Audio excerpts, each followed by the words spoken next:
Bonjour, bienvenue dans ce panorama de la cybercriminalité. Nous allons aborder un focus qui est le rançongiciel. Donc, après le rançongiciel, plus belle la vie. Pourquoi? Parce que je suis accompagné de Jérôme de Marseille pour vivre un retour d'expérience sur son incident en 2020. Bonjour, oui, petit incident le 14 mars. Oui, juste avant les élections, juste avant le confinement, donc une belle crise comme on aimerait s'en passer. Donc, je suis Sylvain Correa-Prazeres, délégué à la protection des données du département de l'Eure. Donc, nous allons passer à cette histoire. Raconte-nous, qu'est-ce qui s'est passé au premier trimestre 2020 sur Marseille? Le pire cauchemar du RSSI, une compromission généralisée, un ransomware, une veille, donc je disais, d'élection et surtout une veille de confinement. Donc toutes les meilleures conditions pour avoir une crise parfaite. D'accord. Et à quel moment as-tu détecté l'incident et quelle était la réaction peut-être de ton équipe, de la DSI, des élus, des administrés après plusieurs jours? Ben, ça a été assez simple puisque, étant donné que c'était la veille des élections, nous étions en veille quand même. Donc on a eu un premier coup de téléphone à 3 heures du matin sur l'astreinte qui nous indiquait qu'ils n'avaient plus de téléphone. Donc on a pu commencer à travailler seulement à partir de 7 heures, entre 7 heures et 8 heures. Et là, on a commencé à découvrir qu'il y avait plus grand-chose qui tournait. Donc on s'est déplacé sur place, hein, puisque la ville de Marseille bénéficie de deux data centers qui lui appartiennent. Donc l'équipe a été assez réactive du coup. Oui, l'équipe a été assez réactive justement quand on a réagi. Les visiteurs étaient encore sur place, voilà, et pas toutes les charges n'avaient été déclenchées, ce qui nous a bien aidé. Et quelle réaction des élus au Ah ben moment ils de nous ont fait l'incident? confiance, ils nous ont fait confiance aussi bien sur la communication que sur la gestion. De toute façon, malheureusement, il n'y avait pas le choix puisque tout tenait entre nos mains. Donc la première chose, ça a été d'assurer les élections puisque c'était vraiment une mission très très importante. Ça, on a réussi à le faire. Évidemment, pour nous aider dans cette gestion de crise, on a appelé tout de suite l'ANSSI, qui a réagi eux aussi très rapidement au vu de la situation. Et à partir de là, donc on a déclenché une crise, bunkerisation complète, isolation, vérification des sauvegardes, surtout la vérification des sauvegardes, puisque sans sauvegarde, on peut plus rien faire. Et en quelques chiffres, du coup, ça En concerne. quelques chiffres, donc Marseille, c'est 868 000 habitants, c'est 12 000 agents, c'est un peu plus de 1000 serveurs, on a à peu près 270 sites physiques, ce qui correspond au niveau prise réseau, on est à plus de 14 000. Donc deux data centers, ça fait du monde de bloquer, ça fait du serveur de bloquer, de la donnée stoppée, beaucoup d'impact. Et dans une infrastructure aussi grande, quelles difficultés on peut rencontrer quand on est face à un incident de cette ampleur?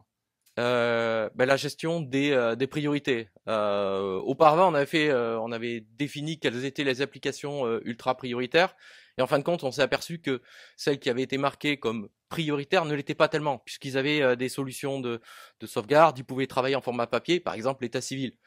Bon, même si ils ont tenu ce qu'ils ont tenu en format papier, mais eux pouvaient marcher en format papier. Par contre, la gestion des concessions, la gestion des cimetières, ça n'était pas possible. Il a fallu dans les 48 heures leur remonter la base de données, un équipement sur place pour qu'ils puissent gérer les concessions et qu'on puisse enterrer calmement nos morts plutôt qu'ils partent en fosse Ouais, commune. Et ce qui est dans une telle situation très mauvais.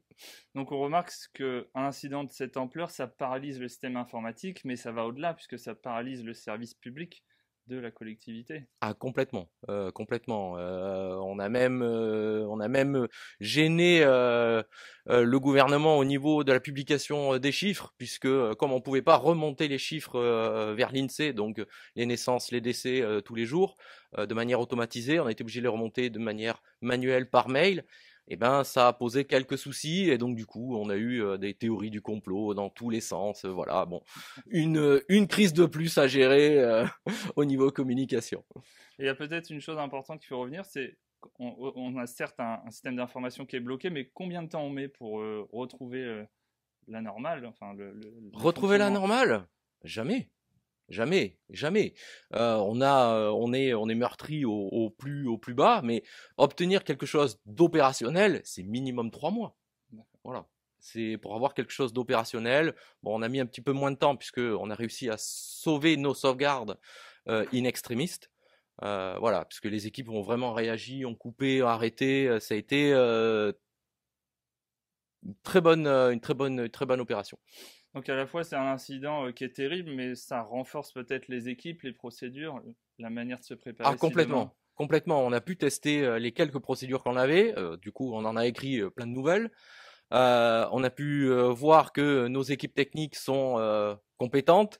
Elles étaient volontaires. Elles avaient vraiment l'envie de dépanner, d'être au service du citoyen. Bon, ça a aidé aussi certains. On a pu voir que certains, ils étaient un peu moins corporate que d'autres. Mais voilà, le plus important, c'est qu'on a pu passer la crise proprement et que toutes nos équipes techniques ont pu avancer. Et voilà, bon, pas beaucoup dormi, mais voilà. Donc s'il y avait peut-être un message à faire passer à tous, si demain ça arrive chez quelqu'un, hein, dans une autre collectivité, une autre entreprise, quel serait le message qu'il faut retenir?